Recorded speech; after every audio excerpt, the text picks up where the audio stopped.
Suicide ain't my thing. We're backing off. It's very important when you approach any encounter in this game to plan. You spot anything? Plan, plan, plan. It's all about planning. Careful. They're all over the place, and we can't find them all at once. That had to hurt. No one dares come here and challenge us! Yeah, be strong! We got metal giant! Neutralize all mutant intruders. When we were prototyping the Mutant Year Zero video game, we wanted the game to feel very close to the experience you have when you play the pen and paper role-playing game.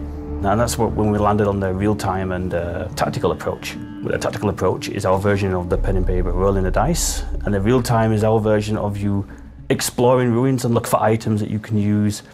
Then you may come across an enemy encounter, and you'll fight some people. The air stinks like mutants. Not just any mutants, stalkers. A typical encounter is that you will approach a group of enemies, then you will usually sneak around for a bit. The attention circle is going to represent what they can see and what they can hear. Check that guy out. You see him?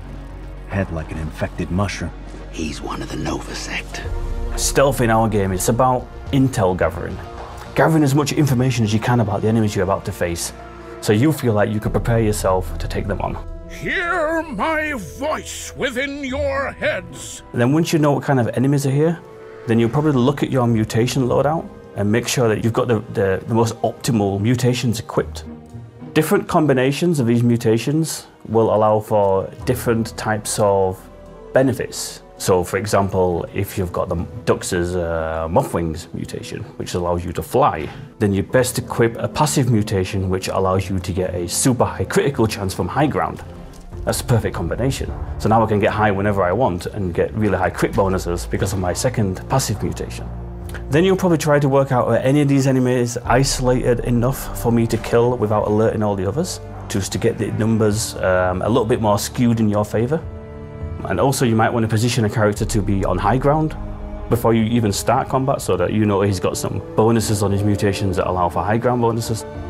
Then you'll look at the enemies that are left and go, well, I know that this particular enemy unit it can be really, really dangerous if left to run free.